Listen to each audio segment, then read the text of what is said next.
इतिहास में वैसे तो कई धमाके हुए हैं, लेकिन जरा सोचिए।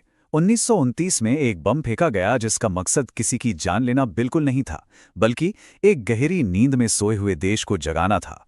तो चलिए इस ऐतिहासिक धमाके के पीछे की असल कहानी को आज थोड़ा करीब से समझते हैं। साल था 1929 और जगह दिल्ली की असेंबली।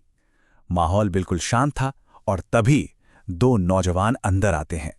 लेकिन उनके चेहरों पर डर का नामो निशान नहीं था, बल्कि एक अजीब सा सुकून था। जेब में एक बम था और दिमाग में एक पक्का सॉलिड प्लान।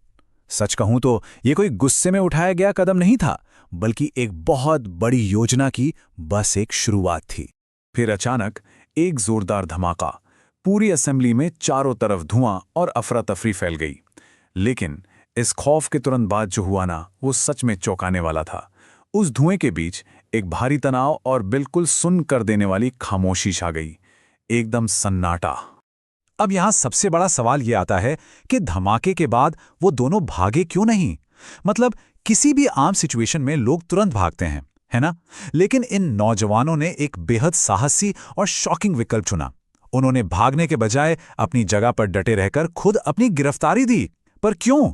क्योंकि असली प्लान तो अब शुरू होने वाला था।